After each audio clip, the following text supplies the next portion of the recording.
You're listening to the ESO Network, your station for all things geek. Ian, look at this. What, it's a police box. What on earth is he doing here? I mean, these things are usually on the street. Oh, feel it. Feel it, you feel it? It's a faint vibration. It's alive. Earth Station Who, a fun mashup celebrating nearly 50 years of the Doctor Who universe. Hold tight. You never know where the TARDIS is going next. Geronimo! Doctor?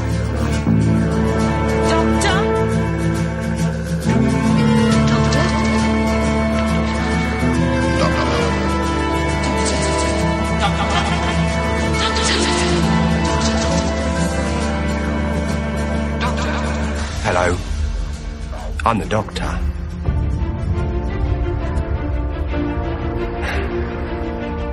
Basically,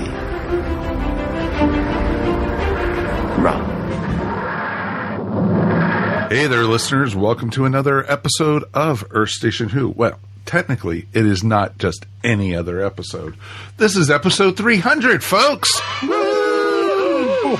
You know, we didn't think, when we were getting ready to do Earth Station Who 300, that we'd really have anything to talk about.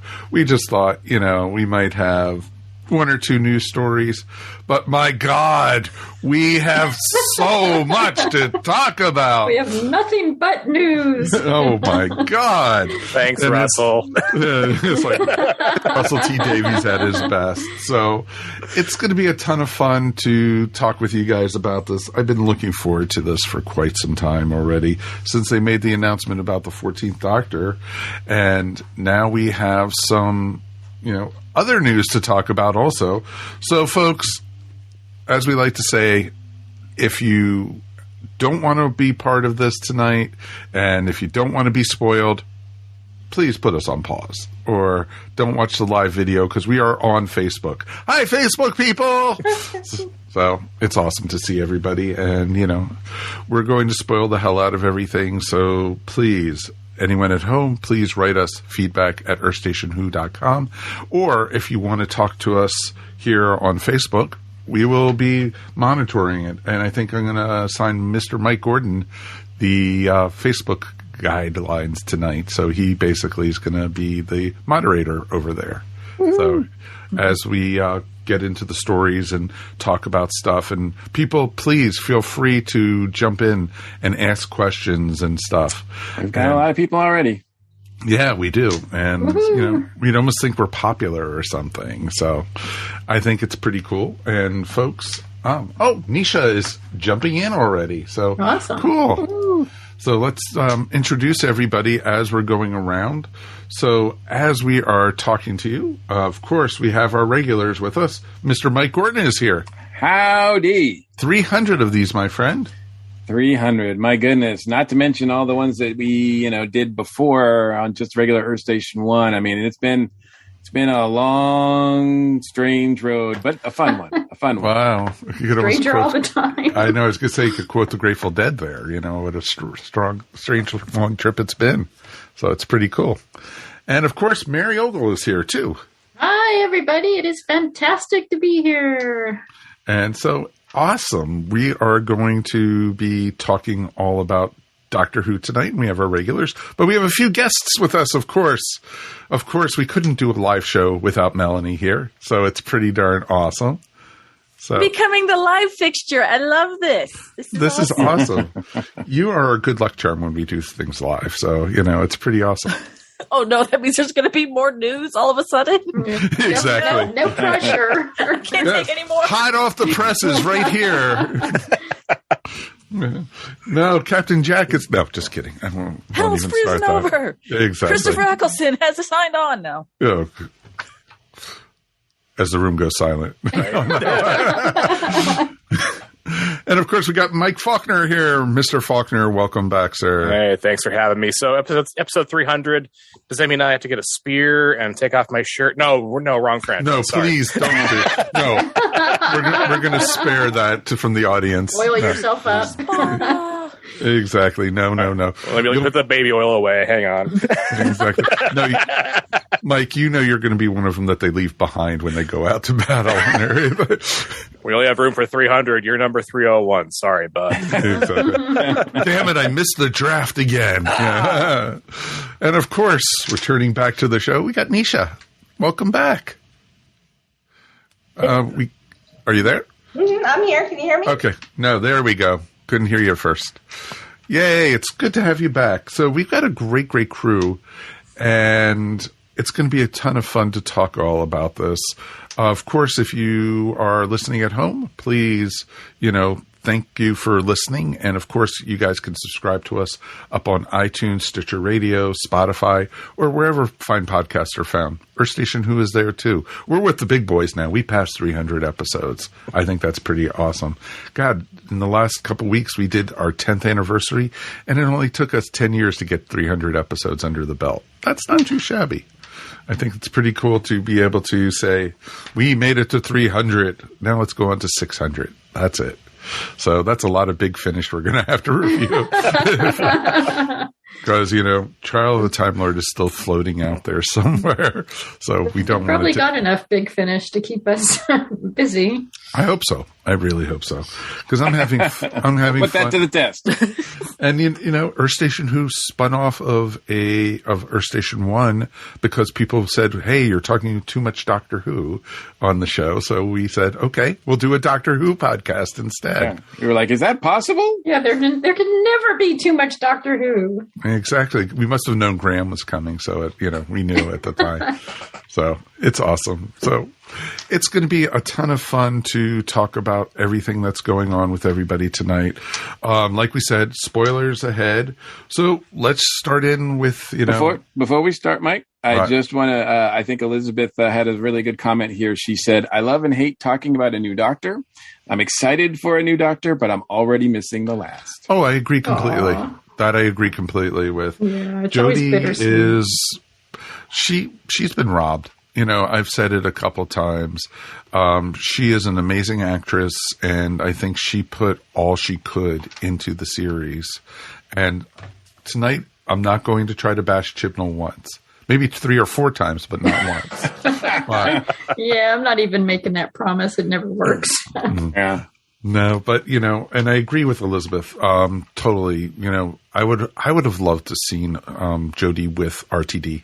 I would have loved to see what he could have done with her character. Mm-hmm. And there's so much potential there. And hopefully we'll get Big Finish with her at least. And so we'll see. So this is going to be real interesting too, because we have, as we like to say, we have the new Doctor coming on. But, we're getting very sparse Doctor Who because we're getting Doctor Who for the 100th BBC anniversary in October. Then we are not getting new Doctor Who again until the following November for the 60th anniversary special. But are we sure about that? Yeah, that's what they've. Are we sure? That's what they've kind of said. I mean, that's the official, yes, yeah. But are we sure? Yeah, well, I'm saying what I'm picturing. This is Mike Faber talking, so it's what I'm picturing. And then, from what rumor I've heard, is we're going to get the 60th anniversary, and then we're going to get the new series yearly, starting in the spring. Is from what they're saying. So they're going to have because Russell is trying to get new Doctor Who back on track, where it's new seasons once a year. So to help build the momentum again.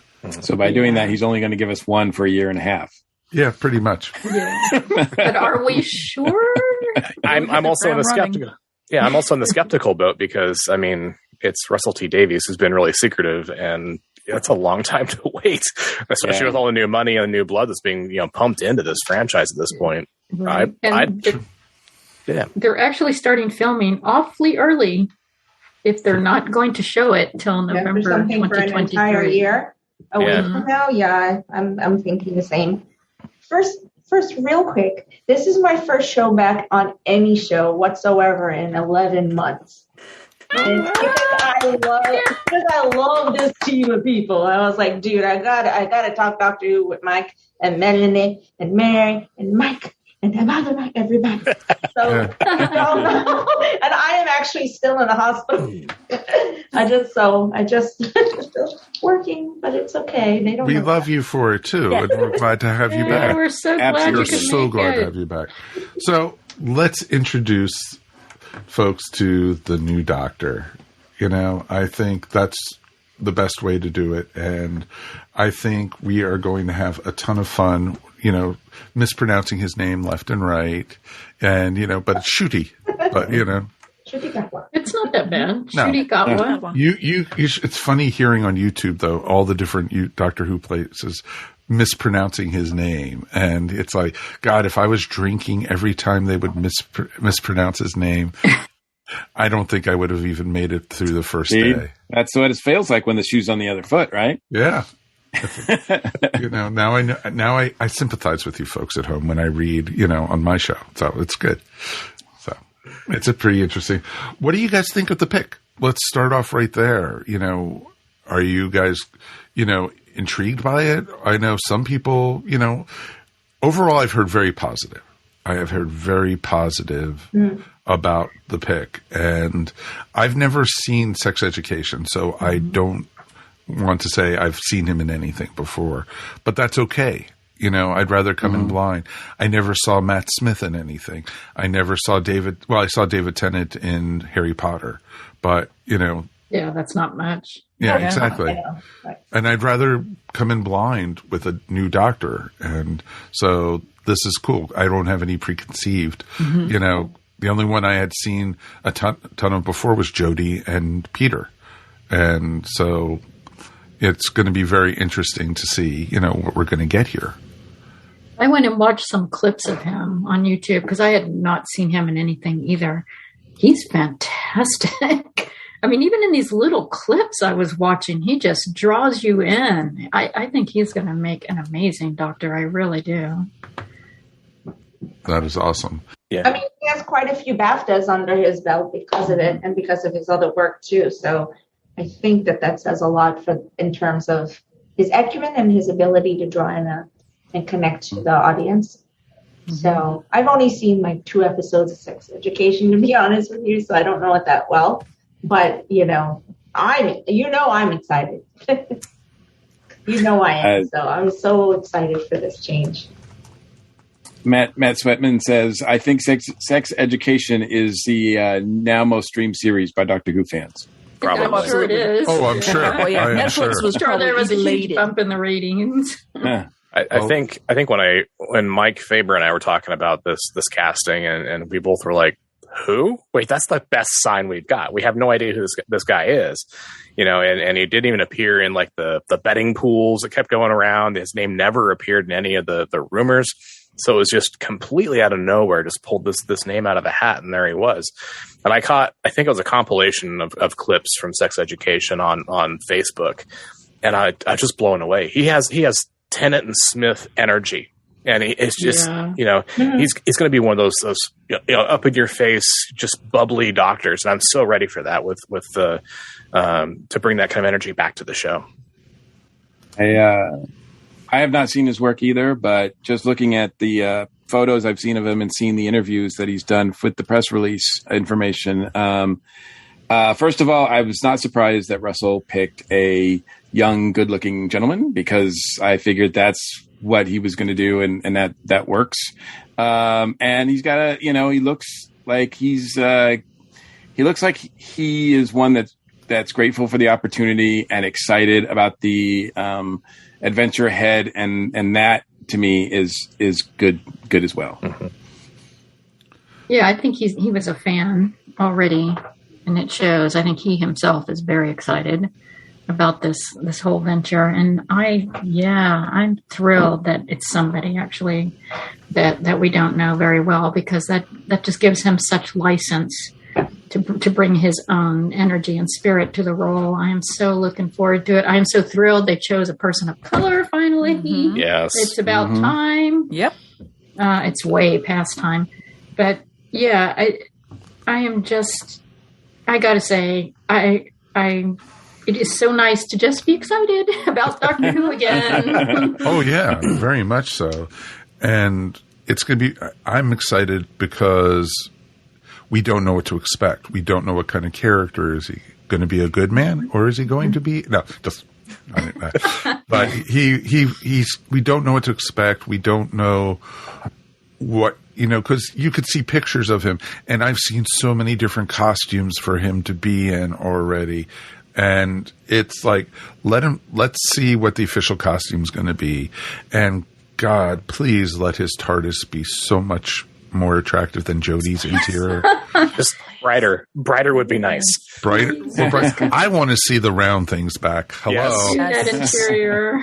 Yes. I want round things. I mean, even if his costume has a little bit, because learning that, we got a new doctor, and of course I didn't have no idea. I never saw any of Sex Education. I don't know his background, anything like that. I did the Wikipedia thing and went, okay, he was originally from Rwanda. He moved to Scotland. He's won BAFTAs. So it'd be kind of neat to know is his costume going to have any of that fabric or anything like from showing that, because we've got a person of color that's a doctor. So will he have any of that Rwanda kind of flair in his costume? Kind of like the African kind of patterns were in Dr. Ruth's, but really cool with the pea coat and everything. Are we going to get that? So for me, it's like my color palette is even more out there of what they could do costuming wise. What are they going to do interior wise? It's like there's so much you can pick and choose and be inspired from now, because you have this wonderful palette that if you even want to go that way, I don't know. I'm just excited because there's so many question marks. Finally. So. Yeah, and I hope he's allowed to keep somewhat. I mean, it doesn't have to be very thick, of course, but the Scottish accent, as I was saying on, I think when we were doing our review of the Ninth Doctor Big Finish that we just did, which involved like a pretty much all Scottish cast. I just love that accent. So it's one of my favorite of the English accents. Yeah, that would be pretty awesome. That's why Outlander's so popular. Come on, it's the accents. Right, it's all the accents. Right. I mean, it's a good show. It's an awesome show. It's a good show, but okay. It is. But you know what? I'm gonna kind of tap on something that may be out there. But the character that he plays in Sex Education is an openly gay character. But Shri has never addressed that, and he doesn't. No person has to. They're whatever they are. They choose to be gender-wise, whatever role they have. It's perfectly everyone's will. So I'm really excited about having someone that there's no specific gender identity for. I know that sounds kind of strange, but I'm like, I love the idea of this is an unknown and letting it be what it is. Does that make sense? This is a brand new being character we're going to get it from top to bottom. And I love the idea of no expectations, because I'm really excited about that, because that's what we need to be able to, that's what Doctor Who is, right? There's absolutely no expectations with the Doctor whatsoever. And so we shouldn't be having them, because the Doctor's an unexpected character in every shape or form. Exactly. And so what Absolutely. about the Doctor's sexuality? It shouldn't matter. It shouldn't matter what the actor's playing, the sexuality. It doesn't involve it. As long as the stories are good, I'm looking forward to it. And, and we don't get another Colin Baker. I'll be great, I want to know if he's going to be ginger. Oh. Can he be ginger? Please, Awesome. can we have some... Ginger as well. Ginger. Hey, the Scottish accent goes with the ginger here. Let's see. Because we've already seen photos of him, being blonde. That's true. Sure. I love That's true. that blonde look would smash it. The one thing that actually surprised me with him is he's not very tall. He kind of, he's probably like Sylvester McCoy height, and which is nothing wrong with that and everything. And so I'm going to be very curious to see. And please, how many apple boxes he has to step on? I wasn't going to go there, Mike. But no, it's true. I mean, that's what they usually do. I mean, they never really look as small on screen as they are in person. Book of Boba Fett. I mean, you had actors that are 5'4", 5'7", 5'8".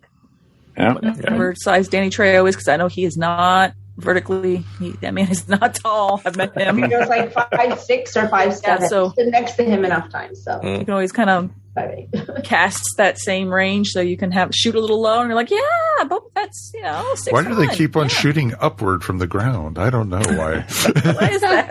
Make them look tall. Exactly.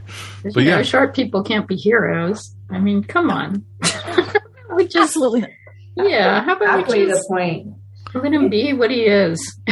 They went for an actor who can. I'm not saying anything because I adore every doctor so far, but they also chose someone who has full acting acumen, and is going to bring themselves to the character. I just love this concept of having, again, no role assumptions, even the height. It's like, why do they have to be anything? Exactly. Yeah, I love it. No, exactly. I think it's pretty awesome that she's, that we're getting this. I would have loved to have seen another female doctor, but further down the road, we'll get another female doctor. Mm-hmm. And, but I'm glad they're taking chances, and I'm glad to see them moving forward in a positive way. And people are excited about it, here's my and those people who are not, we don't have time for them anymore. No, we don't. No, please. If you're not excited about it, and if you're not, you're not a Doctor Who fan.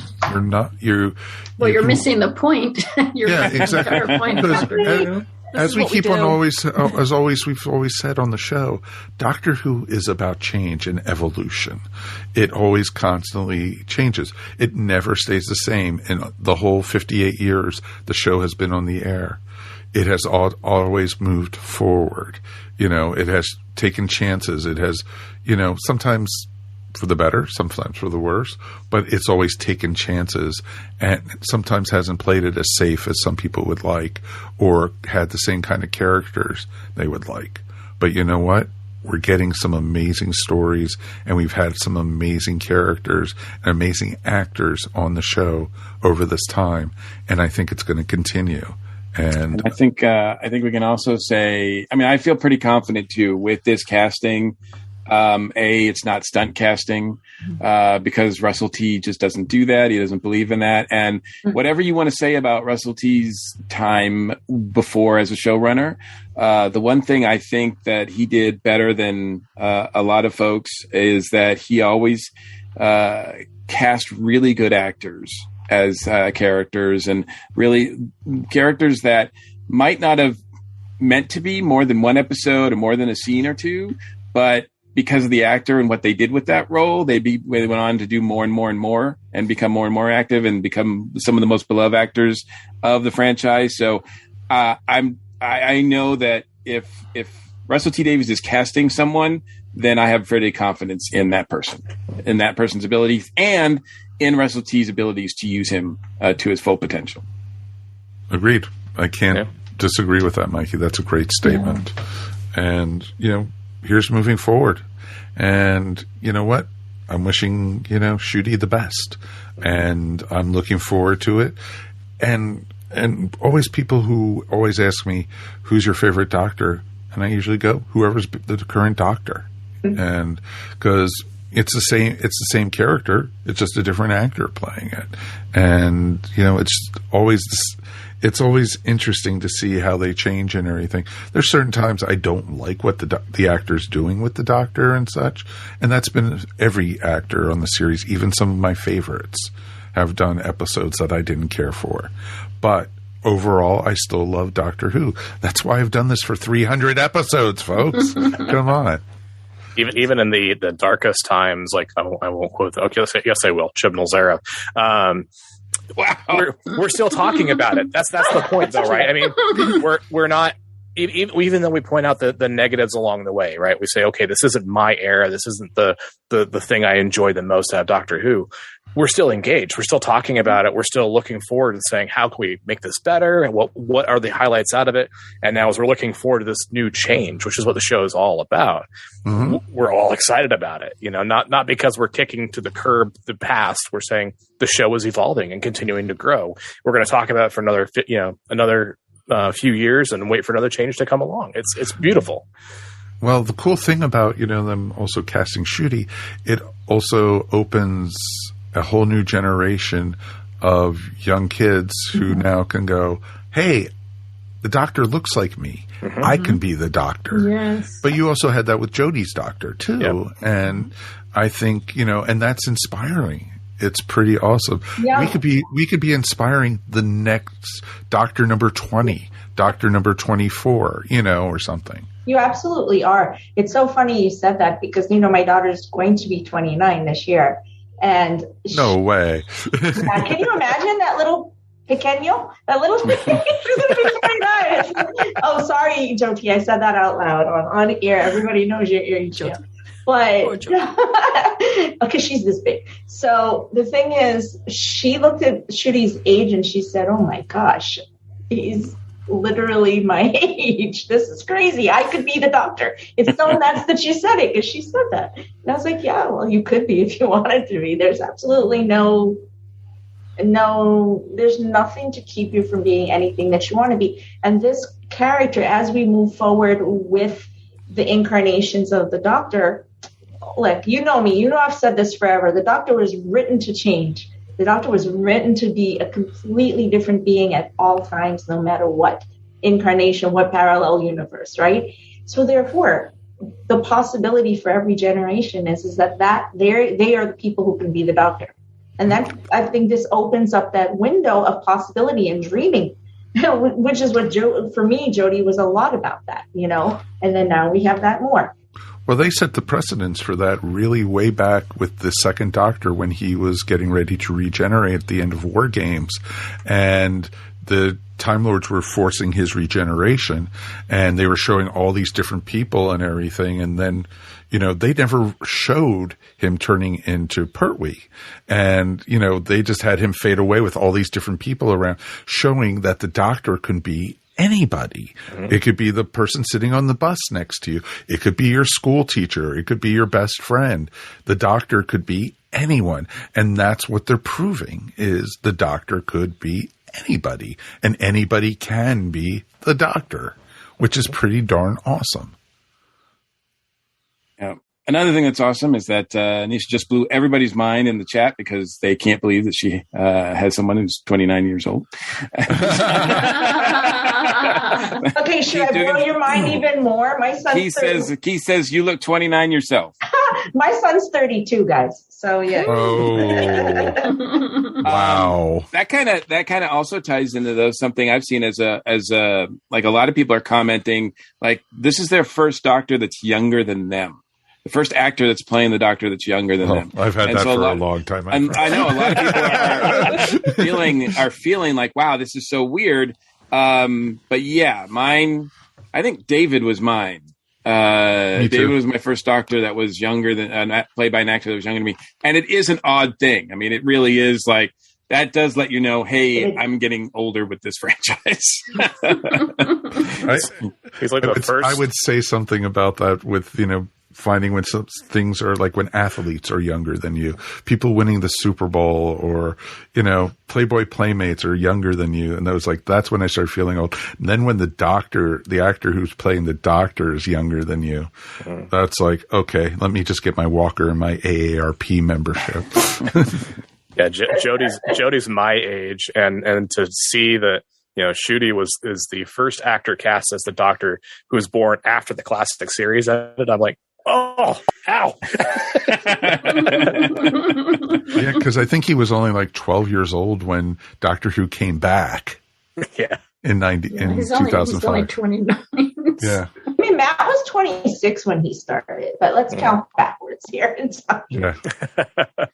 We don't do math on the show very well. So it's okay. For a while with new. That's why we have academics here. They were just going to get younger and younger, which sort of happened. But then, Peter wonderfully threw a monkey wrench into all that. Which is okay. Which is quite okay. So I think we're in for a lot of fun with that. Yeah, that's all the real news. So I think that's it, right? Okay, we don't have anything else to talk about. That's the big news enough, right? There's nothing else that needs to be said, right? It's all good. That's it. Bye, everybody. Everyone just open up social media and get a blast in the face of all the set photos. Can we talk about Yasmin yet? Sure. Go for it. She was announced. She was announced. That's crazy. That's just incredible. This is going to be an incredible pairing. First of all, just looking at the pictures of everyone on set was like, and seeing the whole Noble. Well, that was announced too, right, people? Am I allowed to say that? Yeah. We said we were going to blow it, so let's do it. But also, folks, blow the news and then we'll talk about it after. No, let's do that first. They did announce the new companion, but it's been falsely reported in some ways because they were saying, places like Variety and folks who don't know Doctor Who are, since the new character's first name is Rose, they're already assuming she's Rose Tyler. And it's like, no, she's not. She's not. Thank God. Yeah. No, she's not. Variety had put that as their headline, and then they went back and changed their headline, but unfortunately their URL still had the original headline. Exactly. Exactly. And they realized because too many people were starting to complain to them about it. And I'm looking forward to it. Let's go with it, folks. Let's start running with this because this is another actress I don't know from Adam, and I'm glad with that. And I'm very, very happy that, she looks awesome from the pictures of the stills from the 60th anniversary, but also pictures of her character herself. Very nice young lady, and supposedly is supposed to be Donna's daughter, is what the rumor is going around. And even showing pictures in the 60th anniversary, with Donna with her arm around, her and stuff like that. So, it's very possible.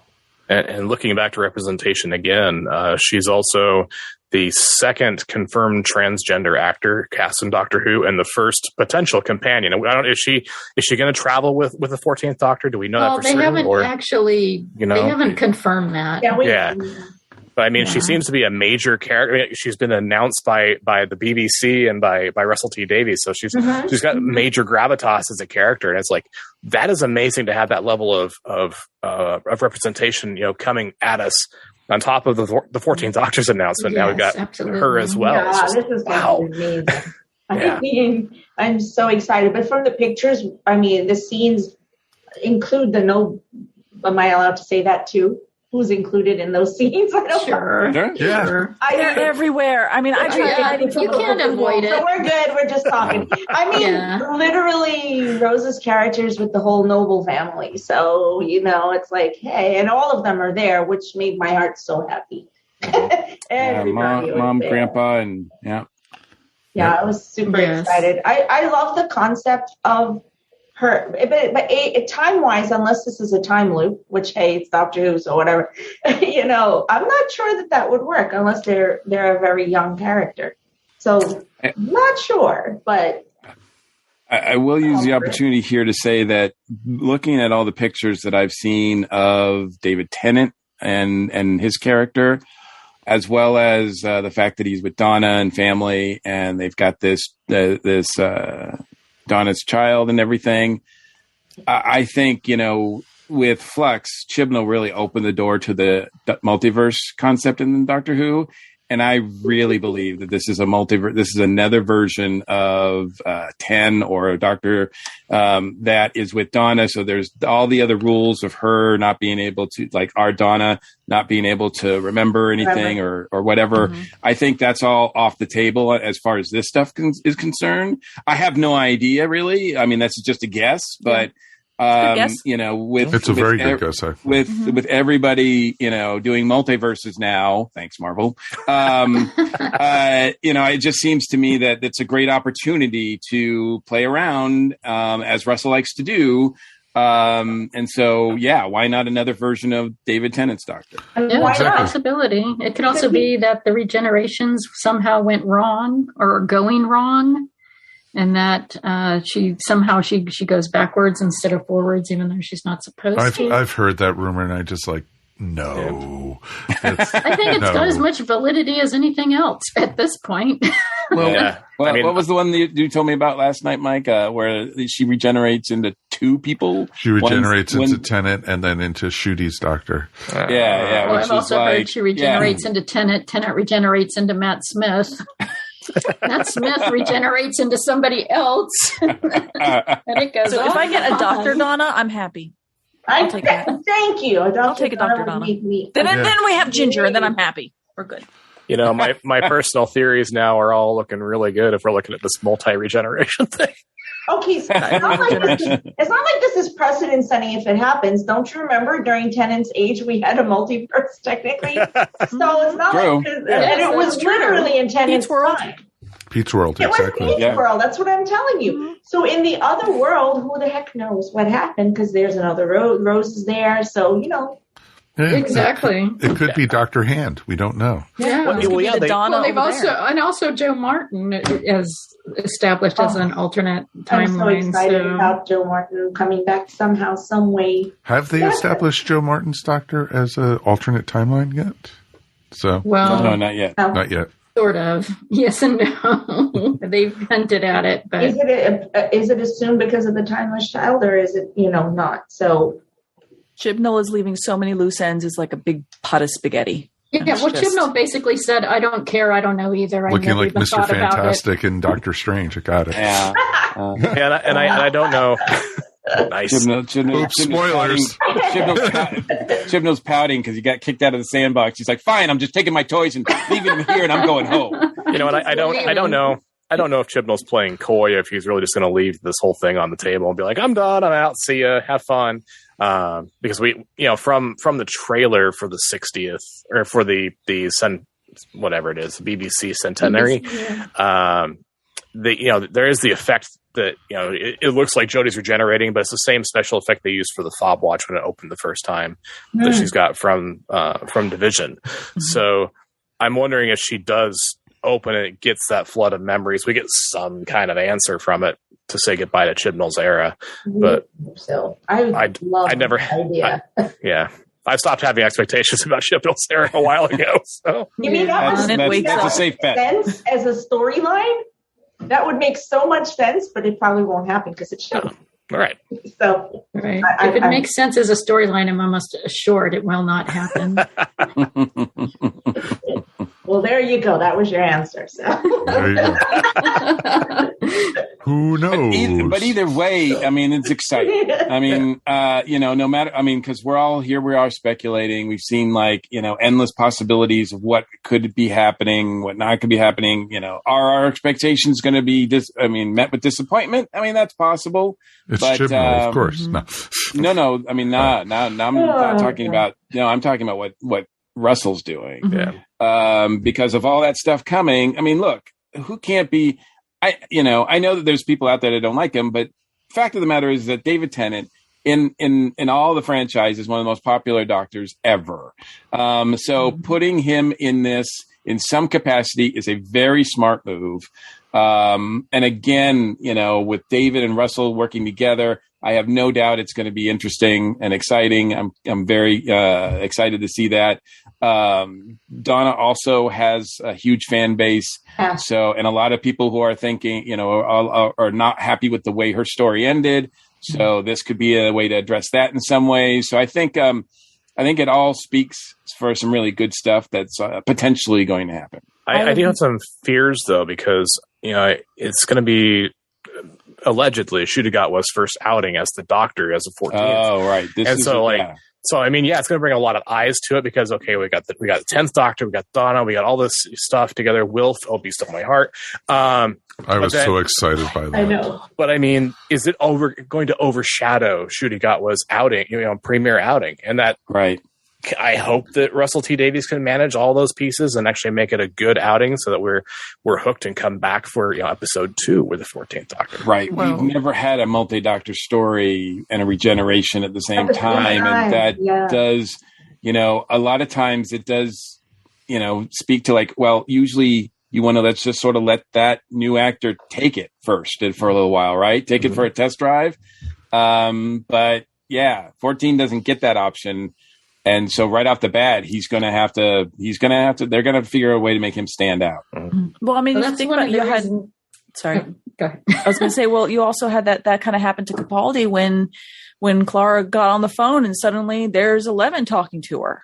And I know for me, I was kind of in okay, do you really need to get all the fans to have Matt Smith tell the fans, no, it's okay, you can go to this next doctor? I kind of, it kind of rubbed me the wrong way. So I hope that's not going to happen with Shooty. But I have to also say that I have not heard so many people all of a sudden talking about Doctor Who again and being excited about Doctor Who. But they're excited because of Tenet, though. They jump back on this bandwagon and the wheels are going. Too many people. We're not used to it. A lot of people are excited about Shooty. Oh, they are. They are. But I cannot go 2 scrolls on Facebook without seeing pictures of Tenet on set. And I'm surprised it's just one after the other was so quick. Yeah, but to be fair, when it was accidentally released that Baker was going to be in 50, how many people like that kind of overshadowed everybody else? And there were like a lot of other good actors in there too. But at the end, a lot of people are just talking about, oh man, Tom, right? Tom, that's what when you've got a figure that is that major to the franchise, it's going to overshadow some things, but. It's if they're smart, and I think Russell T is, he can navigate through this and still make it work for them. Well, this is one of the reasons why I think there's going to be more than one in 2023. I bet we're going to get a Christmas special, and I bet we're going to get at least one, and maybe even a bridge between that and the 60th, because they are filming so early. And I think that's one of the ways that Russell T is going to try not to overshadow Shooty's regeneration, because I think he will probably regenerate in the 60th in the 60th anniversary. But I bet we're going to have 1 or 2 specials before that. It'd be nice to see that. I would love to see that. I mean, maybe that's my wishful thinking, but I hope so. I'm hoping so too. I really am. Yeah, because a year is a long time to go between. Absolutely. Yeah, and so we've done it. Oh, trust us. Times. Yes, all of us have suffered through it. So yes, we know. And I can see a year lead time, or year and a half lead time on this episode if it's got a lot of special effects, like the 50th did. A lot of big explosions and big stuff going on. But I mean, that's a lot of downtime. Once the filming's wrapped. And you've got all these actors on board. It's like, okay, let's shoot some normal episodes over here and fill the time. I know we're going to be surprised with the anniversary special. Mm-hmm. Think about it. The 2 best kept secrets for the 50th was the return of Paul McGann as the Doctor, and then Capaldi. When they showed 12 doctors? No, 13. And it's like, that was just awesome. And, saw Dr. Angry Eyes for the first time. It was awesome. So it was cool. And I'm hoping we're going to get that. And I don't want to be, we're getting all these daily, new companion, the new people returning and stuff. And I'm hoping we're going to be surprised. I don't want it all blown for me. But it's hard when they're filming out in public too, because everyone has their phones now and can't record, and there's no way that they can stop everybody on a crowded public street from recording and everything. Probably why that exacerbated them trying to say, look, we need to put a thing in PR out there saying it's Tate and Tennant, they're back, blah blah blah blah, because it's going to come out one way or another. That's why I think they're announcing all this because they're trying to get ahead of it. They were also filming on They were filming on a closed set that night, so they've still got things they're keeping under wraps. Oh yeah. And I'm hoping one of them, especially with the classic companions that are coming in the sixth or the centenary special. I'm really hoping that that's going to continue to build a little bit. Maybe we'll get like Paul McGann back for the 60th, or other companions back for the 60th, and please. Wow, let's not like bury the new kid. in the 60s, right? Like let's not, let's not make him a guest star in his first premiere outing. But RTD likes to make his doctors a guest star in their first outing. Tenet slept his whole first episode. That's right. Well, that's not true. Yeah. Well, that might be, but look, I will say that looking at the Facebook group, Matt points out tons of guests for BBC 100th, tons of guests for Who's 60th, Chibnall's finale, Jodie's finale, New Doctor, RTD's return. That's a lot to digest and still present compelling stories. We just hope that it's not all gimmicky, right? Oh, I hope not. So what would the runtime be? Good 3.5 days. Well, they've said the 60th will be quote unquote feature length. Now, well, these days that's over 2 hours. Yeah, it's not. Usually that means an hour with Dr. Who. I think that they have the ability. Sometimes it means 90 minutes to make the 60th an actual feature film if they so chose to. And I think it's just me throwing it out there, but I would have gone to a theater to see it in its full form, so it's not cut, not cut into pieces. I wouldn't mind. I would like to see something like that, and then you can go ahead and then Shruti can actually have his series as his series. Does that make sense? Like have it all of the rest of this is a feature film. Let it be what it is. Let us enjoy it in that way, and then have the series be the series. I mean, that would be a good way of doing it. I agree with that. I agree with that completely. And I wouldn't mind seeing this. They did the 50th. They did a movie theater release of it. Yeah. Yep. I would not mind seeing the 60th do the same thing. I wouldn't be surprised if they did that. I would love it. And everything. Love it. So, hopefully we'll be able to still go to movie theaters in a year and a half, but that's okay, So that's a whole different story. Yeah. But it'll be very interesting to see, and I am loving all the Doctor Who news. It's like we keep on saying, it's getting me excited for the series. It's getting me excited for the new Doctor, now the new companion, and seeing some familiar faces. And I love, everyone was real excited about Tennant and Tate coming back, but for me it was Wilf. It was Bernard. Seeing that he was back, I was just like, oh, he should have been a full-time companion. I don't think he could have handled it even at that age. But, because Bernard has to be in his early 90s. He's 93. Yeah. Oh, jeez.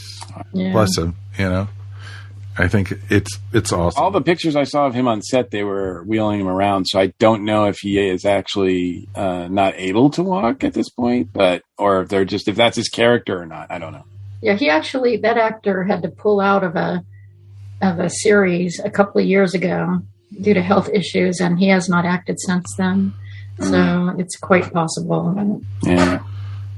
It could also be maybe in part why RTD is shooting this stuff now, even though it is early. That maybe it'd say, you know what, we need to, if we're going to get Wilf, he's good to go now, because sometimes time isn't the nicest thing.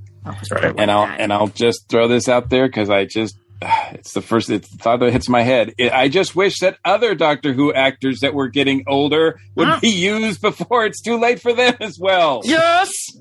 Yes. Yes. Gee, I wonder who you're talking about. Wow. I mean, we are getting a host of companions in coming up in the 100th, right? So the BBC 100. So that is a good thing. Oh, very much so. And we don't know if we know all of them that are going to appear in there, right? So there could be some surprises, right? I hope we don't. I really want it to be a surprise. I want to sit there and go, "Oh my God! No, I didn't expect that." I want that surprise, that happiness, that joy factor. I don't want to know all of it. Yeah, I would trade them all for a good story, though. But it's Chibnall at this point. I was going to shut my mouth. I'm glad you said it, Mikey. I'm glad you said it. Even an okay story. Yeah. Well, why he has to go out the way he came in, right? No, he doesn't. Step up to the plate. This is your chance to do a home run, sir. Come on. Look, if he did a really amazing episode, then we'd constantly be going, where was this guy the entire time? That's okay. do your Hail Mary. I mean, he'll bunt right. He'll bunt. He did. He called it flux. Come on. Can you bunt in T-ball? Like, Clear it away. I'm sorry. That was uncalled for. No, it's cricket over there. It's not baseball. Come on. That's right. So yeah, it's kind of fun that we're gonna speculate all the way through October, folks. You know that. We're going to be guessing who or how Jodie's going to regenerate, who's going to show up for the episode. And, I would love to see, Graham. Graham. Just say it. We're going to get Graham. We are going to get Graham. I mean, come on. It's a given. It's a given, Mike. That's the real reason that we're looking forward to the 60th. I mean, not the 60th, the 100th. The 100th. So can't keep all these anniversaries straight. 300, Mike. 300. That's right. Remember that. Speaking of anniversaries, yeah, that's right. We're doing a 300th episode here, folks. But yeah, it's pretty fun. Anything fun to be commented over on the Facebook group? No, we've got some folks just looks like we've got some bleed over. Tom and Dave and folks are bleeding over in ours and listening to what we're doing. I'm so sorry. Yeah. We have Melanie to blame for that one. No. but I do sense that there are a lot of excitement and maybe just a tad trepidation, but more excitement than anything. Melanie's seeing other shows now. It's okay. Well, Neisha's here, so I have to. Neisha. It's always wonderful to have representation from all other podcasts too. So Mike does a podcast, Mary does, and I do other ones. So you guys can do others too. So it's okay. It's a very open relationship. It is. Wow, it's super interesting. Just as a side note, part of my trip, because Mike knows where I'm going, right? Mike and Melanie won't know where I'm going. Oh, yes. So I'm about to go on a very big adventure, guys. I'm heading to Asia. I'm going to Seoul and traveling in Korea and Tokyo. So as part of my research, you guys know the research I'm doing. And one of the things I'm actually going to be exploring is, because my research has actually been accepted and I'm actually presenting in Seoul, which I didn't tell Melanie yet. So I'm getting published and my research as being presented in Seoul. So that's part of why I'm going in July. No, I saw you posted that in one of the other podcasts that we're not naming. We're not naming it, but actually since then I got the official approval. Oh, you got the official one. Okay. Yes. So I am officially going to be a published fandom, one of the few fandom researchers in the world. But on top of that is a neuroscience research, which actually includes Doctor Who. So this final paper actually has a whole element about Doctor Who. Because why would I have Doctor Who in my fandom research? I don't know. Why would I have that in there? So it's in there. So it's kind of cool. And one of the things I'm going to do is I'm looking at the sci-fi element while I'm there, aside from the gaming element. And looking, hopefully, to see what it's doing in in the Asian diasporas, because we have a larger,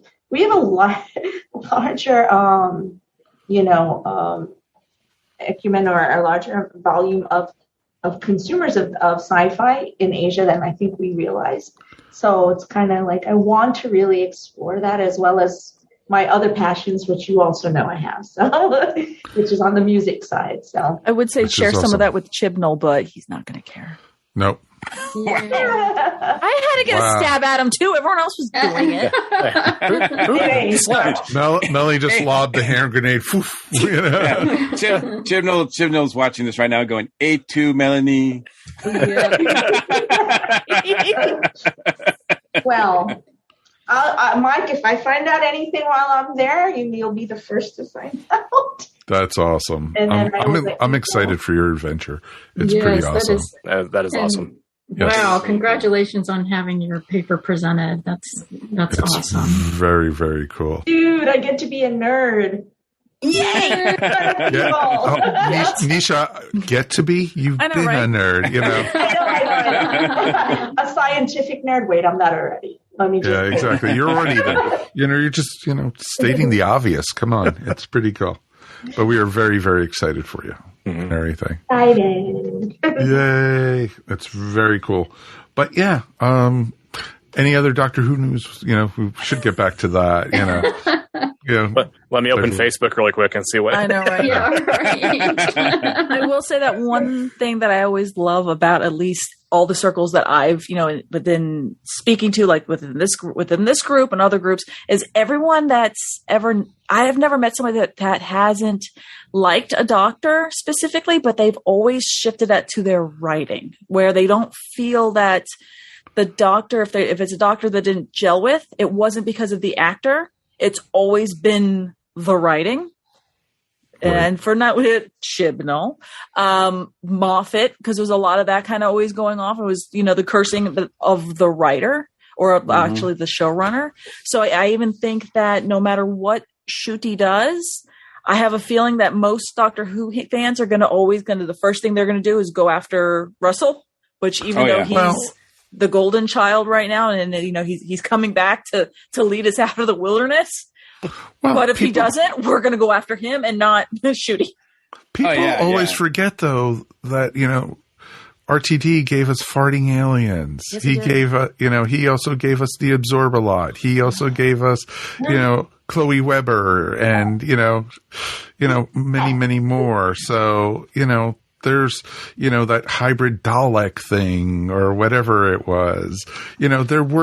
He's not perfect. Nobody is.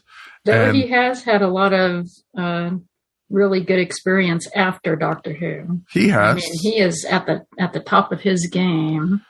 He is, and I'm looking forward to it. And I'm looking forward to the new production values for the show too, with Sony money being poured into Bad Wolf and everything. It's going to be real interesting. Are we going to get better special effects? Are we going to get maybe better production values? Are we going to get more higher paid guest stars maybe on the show and stuff? And we've gotten some, even through the Chibnall era, we've gotten some decent, guest stars on the shows and stuff. And I'm not saying anything bad about it, but this is going up. This is, pumping it up to 1 terabyte, basically. They're going all the way out with all this money coming in. And are we going to finally get proper, marketing? Are we going to get proper toys? Are we going to get proper, other marketing tools? And the comics are already there, but even more so, It's going to be great to see what kind of representation we're going to get other than just on TV. Are we going to get back to what it was in the prior RTD era with spin-offs, Torchwood, Sarah Jane Adventures? That I'm looking forward to seeing too. More stuff. So that's what I was actually tapping into. It wasn't just my trip. It's actually the fact that there's, a larger volume of Asian diaspora consumers than I think anyone gives credit to. And it's amazing. There's, throughout the Africa subcontinent, throughout India, throughout all these countries that we often don't see represented in the Whoniverse. They're still consuming, right? So I want to be able to see a show that also kind of says, okay, let me see what I can do to also honor my fans who are somewhere else or who are looking for representation of themselves. And I'm always going to be the person to say that, right? So that's kind of, I would like to see maybe we have that type of consumerism. I don't know. It doesn't have to. I'm just saying it would be cool to tap into other kind of, other diasporas to see if we can get other actors from across the world coming in to be guests, very much so. We kind of saw that with, Asian representation in the last Doctor Who special. And, I'd like to see maybe more of that though, or Indian or Australian or, other, South American. We haven't gotten that, or from Africa itself. Yeah. Exactly. And so there's so much, we could possibly get. And I'm hoping that we are going to get. And it's endless, folks. It is endless. And it's not, I see what you're saying. The possibilities are endless, but let's the idea of having a bigger budget, more money coming in means more corporate eyes on the product as well, which could be a bad thing or a good thing. If they let Russell do what Russell does, and as long as the numbers are good and as long as the money's coming in, they'll be happy. But if not, then, this could be a flame that burns very brightly, but very shortly. Like Torchwood season 4. Wow. Me about lobbing. Literally a burn. Oh my God. Yeah, the doctor at the very last scene will be laying on the floor. I think the doctor's dying, and all of a sudden he'll get up, and then they'll end the show. I'm a little more hopeful about that because RTD's got a lot of power right now because he's had a lot of success in the last few years and he's brought in a lot of money. So I'm hoping that translate into not quite as many notes from corporate, but we shall see. Yeah, it's just that MCU Marvel hasn't just brought us everybody multiverses throughout a bunch of other franchises as well, but it's also made everything a franchise. So now you've got spinoffs and franchises and multi-shows of Star Trek, of what is that show, that Yellowstone, right? Of everything, Bosch, everything has to have prequels and sequels and spinoffs and other things too. So I think that's the appeal that Sony and HBO Max see in Doctor Who, and they are going to expect a lot of things from this franchise. I don't know what the time limit is on all that, but I assume that it's going to be a very short leash. But I'm confident that this franchise is more than capable of sustaining all of that. I would like to see. We've all talked about different other shows, spin-off series we'd like to see from Doctor Who. So I hope that does happen, and I have faith that stuff can be successful. Just watch to see if Barrowman gets black hair again, and then you'll know.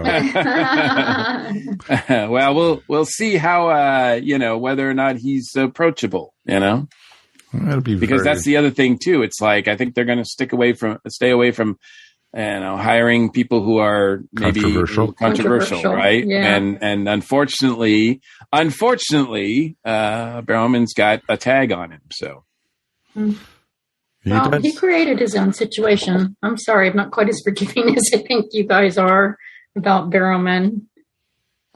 Well, understandable, completely understandable, and he did some crappy stuff. But he's known for his crappy stuff, so it wasn't surprising when you heard what he did. Yeah, but I don't think that excuses what he did. No, it doesn't. Oh, no. I never said it excuses what he did. Not at all. But I wasn't surprised by it. But I also, I think for me, in the case of Barrowman, he's apologized and he has not changed his apology since then, and at least he's changed his behavior because of that. And he's apologized now when it came up, apologized then when it came up, apologized before when it had come up. So at least, for me, he's got a timeline of already saying, no, I've already apologized and I will continue to apologize and do better, which for me, I can forgive a little bit better. Again, how I'm reading it. I'm on the same page with that. Yeah. And he also took responsibility for what he did, not some folks who point the fingers at others. Right. That's important to me as well. I mean, he's really owned it,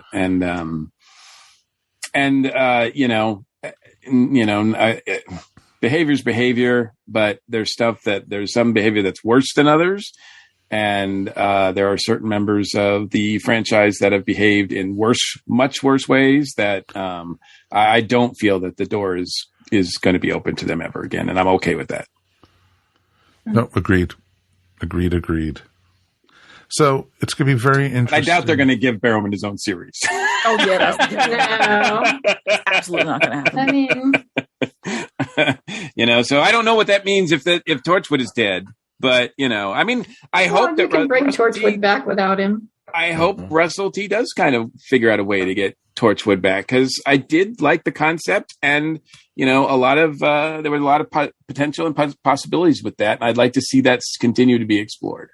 Well, it's going to be interesting too, because if they do bring back Torchwood in some form or another, it's still going to have the shadow of Barrowman on it the whole time.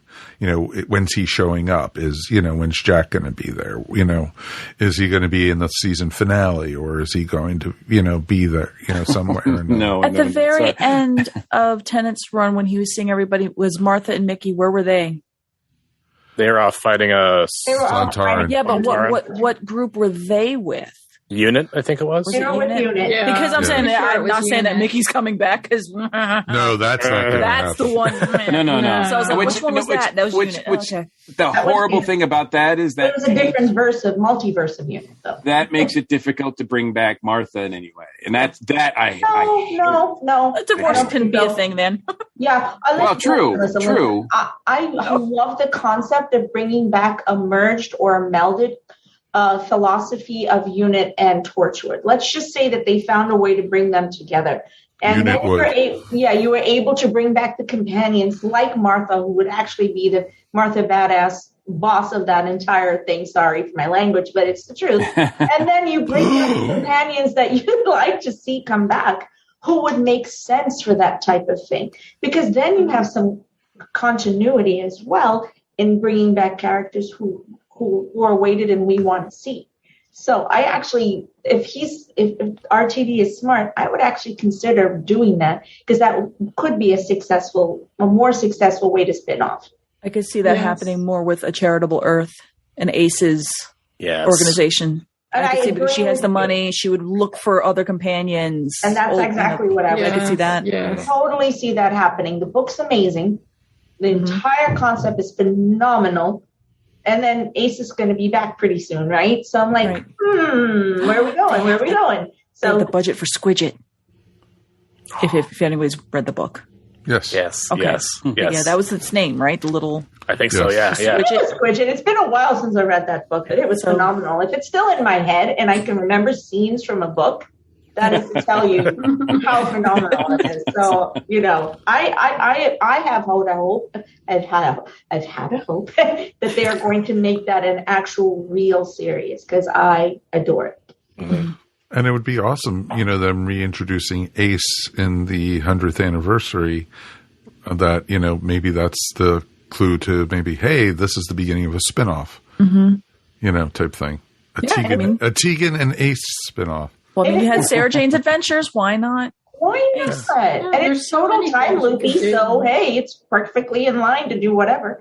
And they did redeem Perry with that little webcast they did for one of the announcements of the season set. So I mean, Perry's wide open too. Sure. No pun intended. I think we could. Mel was on one of those too, right? Yes. And with not as much success, but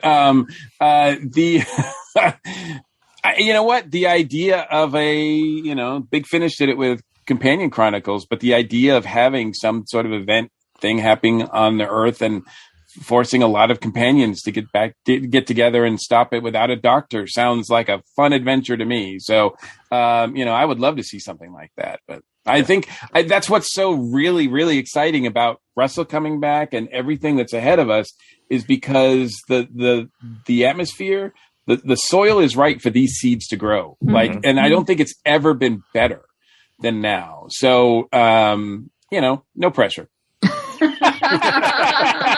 If you mess it up this time, Russell, no pressure. So that's, it's all on Russell T. Davis's arms and back and wherever else. But yes, so it's going to be very interesting what comes about this. And Earth Station Who will be here to, of course, report on the good, the bad, and the ugly. So it'd be very interesting. But you know what? I think this is a good breaking point for us to wrap up for tonight. Any final thoughts on the board, Mikey? We've got some folks wondering about Sony making changes. I think as far as Barrowman's fate, Tom says they might have him just become the face of Bo, which I never liked that idea either. And Matt Sweatman is really into a show called Unit Wood. I thought it was a great idea. So that's better than calling it Uniwood. So. But again, a lot of excitement about the possibilities. Folks on here too. So I'm really happy about that. That is awesome, folks. Thank you guys, everybody, for participating and everything. We love you guys. We wouldn't be doing the show if anybody wasn't listening. We'd just be sitting around talking about Doctor Who, just the three of us, actually. So it'd be kind of fun, just going, what do you think? New Doctor? Yay? Nay? Okay. So it'd be kind of fun. But yeah, it's great to be able to talk with everybody, and it's great to be able to share this with you guys. And we'll continue doing Facebook Lives, every couple months and everything. We got a couple ideas coming up. So it should be very interesting to see. But let's thank our crew here on tonight. Neisha, it was wonderful to have you back. Mm-hmm. It was nice being back. I was like, God, I haven't been on for so long. I hope I can do it. Oh, we were very, very happy about it. Where can people find you if they want to find you online?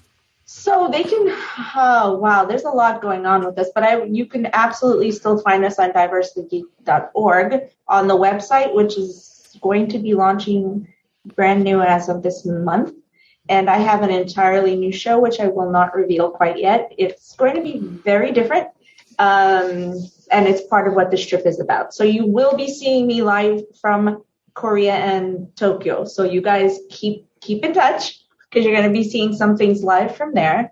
I'm pretty excited about that. And just keep up with the website, keep up with the page a little bit. And I have a brand new wellness thing coming. And when it's ready, I shall let you know.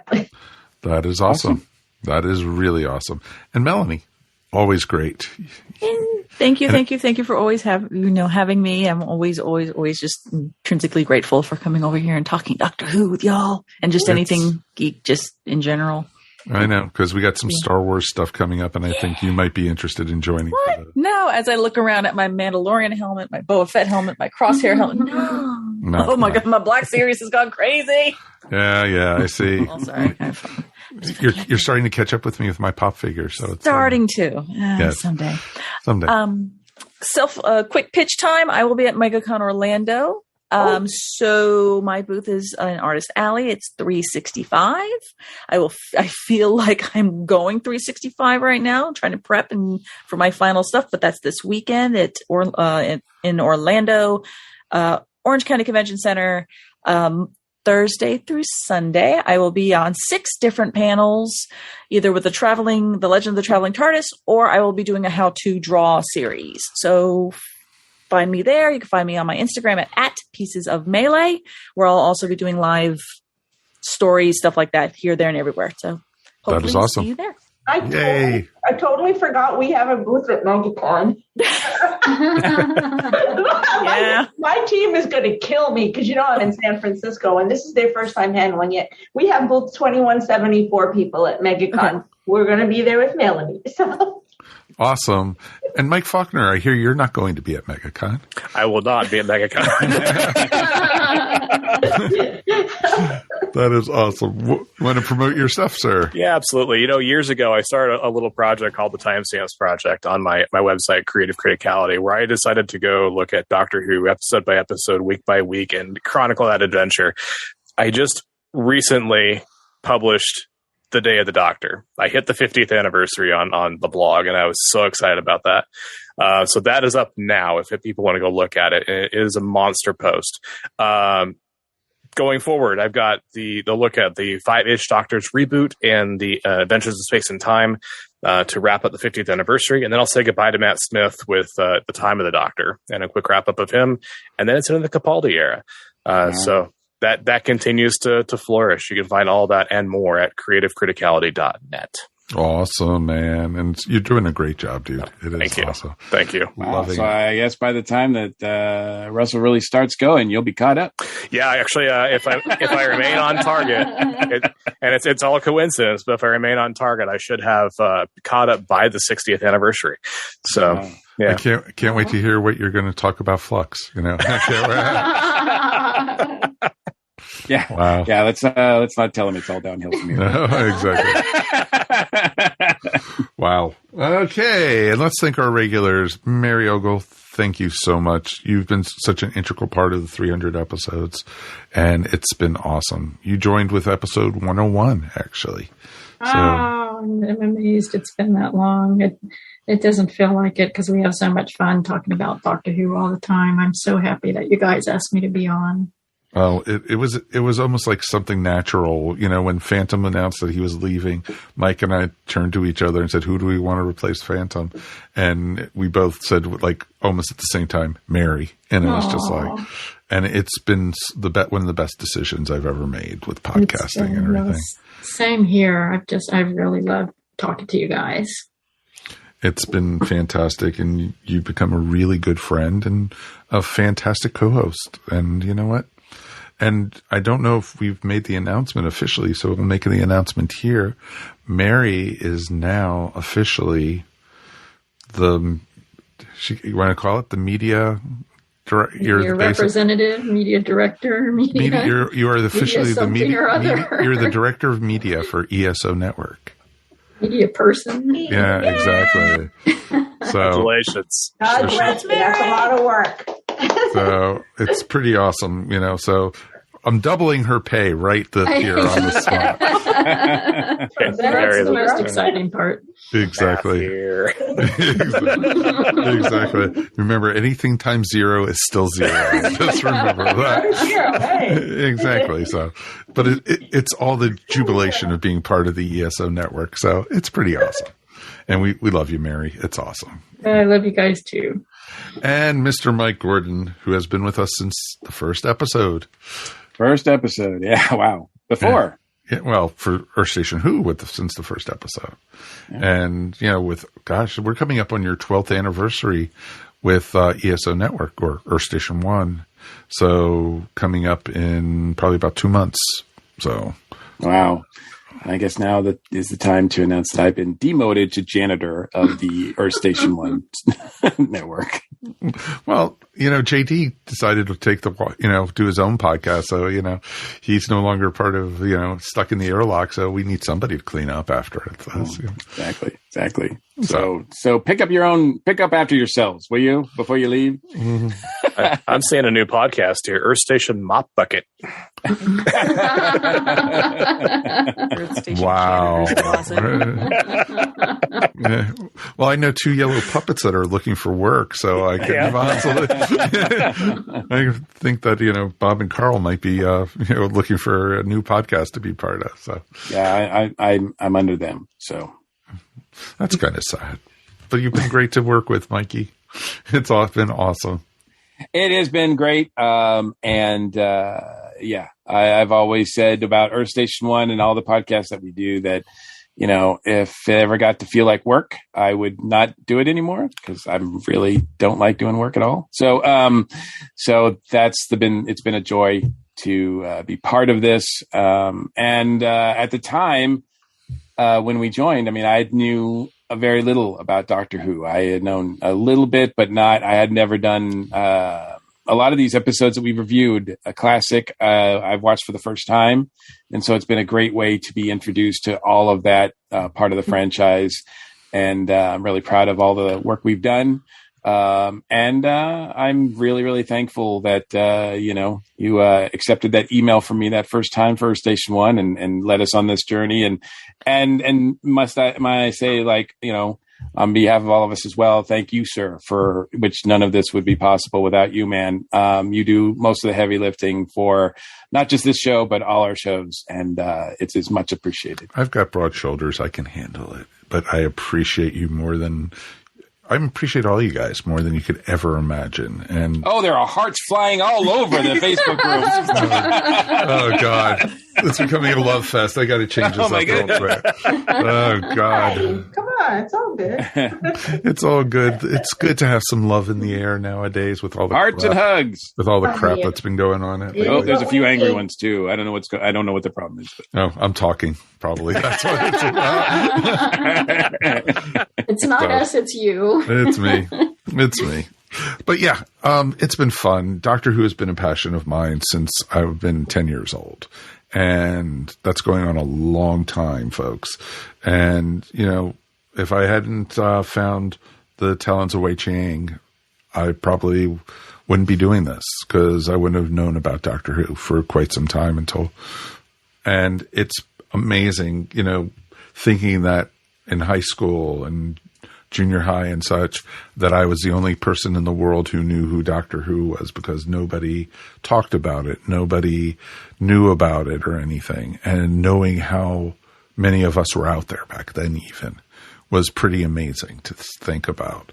And I loved it, you know, watching 30-minute episodes at 11 p.m. on PBS in Washington, D.C. and, you know, being caught with the cliffhangers. Oh, crap, I got to wait till the next day to find out what happens. And then every time they got to Logopolis and they restarted a robot again. It's like, I wanted to see what Peter Davison was like as the Doctor. Come on. So, but no, they didn't do that till Pledge Drive. So, yep. But it was always the fun of it. But you know what, folks?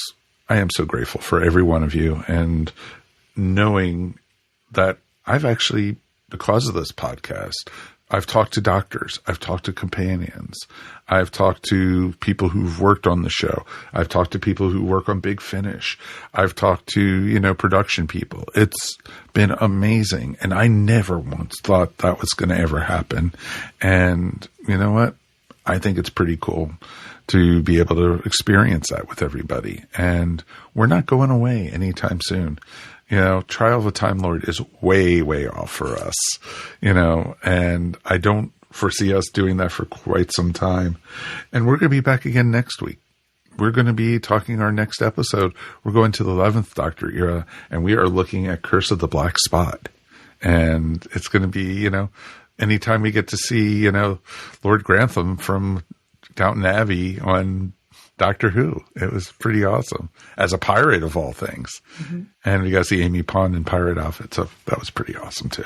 But, you know, we'll talk all about that, and it should be a lot of interesting talk. We got, you know, so much stuff. We've already started planning what we're going to be talking about at Dragon Con. We've already started planning what we're going to be doing for, you know, going forward past the 100th anniversary. You know, we're trying to figure out, you know, as many Doctor Who podcasts are scrambling right now and going, what the hell are we going to talk about other than Doctor Who? But, you know, because there's, you know, are we going to start talking about the comics? Are we going to start talking about the books? You know, we're trying to, you know, have live episodes like this where we have different discussions. Neisha and I have actually talked about a few ideas about some stuff, and that we're going to be bringing you probably in the fall when she gets back from Asia. So we got some great, great stuff coming, folks. So please stick with us. And, you know, folks on Facebook, thank you for joining us tonight. We really appreciate you. Folks at home, we really, really appreciate you guys. You know, our subscription numbers are going up all the time. Hell, I just got a notice from our hosting. You have so many downloads, you have to upgrade your service. So, you know, so it's like, wow, I guess, you know, that's what I get for paying. Okay. That's what I get paid for paying for the cheap plan. You know, it's okay. You know, when we get our 10 downloads, you know, we're upgrading, you know, so it's pretty cool. So, folks, thank you guys for listening to Earth Station Who. We will see you guys soon on behalf of all of us here. Thank you for celebrating 300 with us. And we will see you guys real soon. On to 301. We'll talk to you soon. Peace. And we are done. Hi, everyone, and welcome to the very first episode of the Earth Station Who podcast. It's going to be a podcast dedicated to all things Doctor Who and fandom, TV shows, and the culture around it. You might have recognized me. My name is Mike Faber. I'm the host of the Earth Station 1 podcast, and we thought it'd be great to spin off our show into a little bit of our love, Doctor Who. We have, people who have appeared on our show in the past who will be popping up as guests on the show. And we also, have our co-hosts who will be also with us, and we'll have guests other times who will be, throughout the show and such. It should be kind of interesting to see where the show goes and everything. So this is all virgin territory with us. So let's go ahead and let's introduce my co-host for tonight. Let's say hi to Mike Gordon. Howdy. Welcome, sir, to Earth Station Who. Oh, wow. This is it's a smaller station, but it's still pretty cool. It looks actually, I noticed on the outside it's all blue, so that was kind of cool. Dude, it's the same station. I just changed the light bulbs. I see. Oh, I get you. Oh, okay. Yeah, it's just bigger on the inside. Exactly. Now you're getting it. There's that stain that JD left. I see it. Okay. Yeah, right. Exactly. So, but no, this is really exciting. I know that I love Doctor Who, and I know it's your favorite series ever. So plenty to talk about, and the times that we have talked about Doctor Who on Earth Station 1 have been fantastic. We've had some great guests, which, like you said, we will definitely be talking to again, as well as new people that we haven't talked to before. So. Oh, sure. We're going to try to get writers of the books, of the comic books. We're going to try to get some actors and such. So we'll be having all these different, like I started saying, writers, and also hopefully maybe even get some actors or some artists and, different, people who are involved in the Doctor Who community. This is just not going to be reviews of the episodes and such. We're going to dive into everything that deals with Doctor Who. So it should be kind of cool. We also wanted to introduce you to our newest co-host of the show. We want to introduce Dave. Hello. Dave, you want to say hi to the fans out there? Hello, fans out there. I've been a fan of Doctor Who since I was a wee boy. Love the classic series, love the new series, and love to talk about it as much as I can. Cool. We're actually going to be talking about everyone's history with Doctor Who in a few minutes and everything. Cool. So it'd be kind of cool. We also have a couple guests with us tonight. First off, Bobby Nash is here with us to welcome us into the Earth Station 1 genre, and we're going to be going for becoming Earth Station Who. Yes, kind of felt it would be cool to be here to kind of help see you guys on your way. Exactly. He even has the bottle of champagne to throw at us. Exactly. Well, it's yes. Hopefully the glass won't break until But so no, I'm happy to be here, and hopefully we'll pop in from time to time to join you guys. That would be very nice, sir. I would really, it's nice to have a little bit of the Earth Station 1 feel with Earth Station Who. And we'll have probably Dan stopping by, who's our co-host also on Earth Station 1. Possibly Judy and William also will be, poking their heads into the station too. We also have a friend of the show. Rebecca is also here to help sit in and welcome Earth Station Who off the ground. Hi, thanks for having me. I am always willing and able to talk about Doctor Who. I'm sure much to the annoyance of my friends. So it's nice to actually be invited to come and talk about Doctor Who. What your friends don't like when you walk up to them and go, "Spoilers, darling, spoilers." That's right. They just give you that little look, going, "Oh my god." Well, most of my friends get it, but the other ones are just like, "Oh, enough already." I do understand that. Everyone's like, enough with that blue police box thing. Come on. Talk about something else. But Doctor Who is everything, at least to me. We're going to be, talking about different, like I said, in each episode, we're going to be reviewing one episode from, one storyline from the series and such. And we thought it'd be really cool to start with the very first episode for our first episode. Seems appropriate. And from there, we'll be going off and talking about the regeneration stories and such. So we'll be going in from here. We'll be going to talk about the 10th planet in our next episode. And, that's going to be interesting because no one could see it. So since that's one of the lost episodes of Doctor Who. So there's footage here and there that's, pretty spotty, but the actual regeneration stuff episode has actually been lost to time. So they haven't recovered it yet. Well, that means no one can argue with you and say, you got it wrong. Exactly. That's right. But there is like the Target novelization, which I read, and, you know, hopefully maybe we'll get an expert or something. And speaking of that, if you ever do want to sit up with us, you know, up here on Earth Station Who, our email address is eswpodcast@gmail.com. And, you know, write us, tell us if we're doing a good job. We'd really, really like hearing that, of course. And of course, we have a feedback line here. It's the same feedback line as on Earth Station 1, which is 404-963-9057.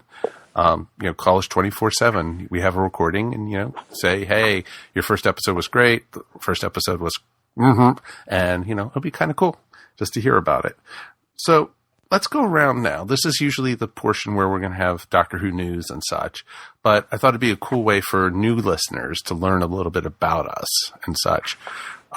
Let's go around and let's find out what is everyone's history with Doctor Who. Like, who was your first Doctor, and why you fell in love with the show and such. Let's start with.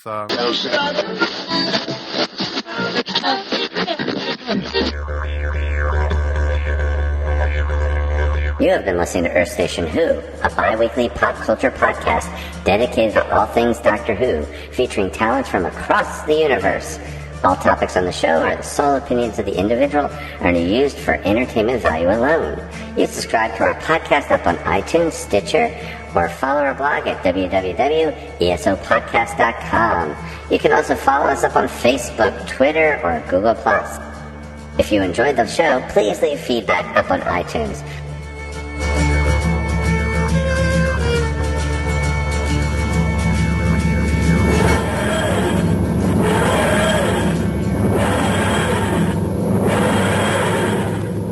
We have 30 seconds to describe Thunder Talk. We got big interviews. Super rad music. We're proud members of the ESO network. Yeah, they're probably going to fire us. I wouldn't blame them. We've got jokes.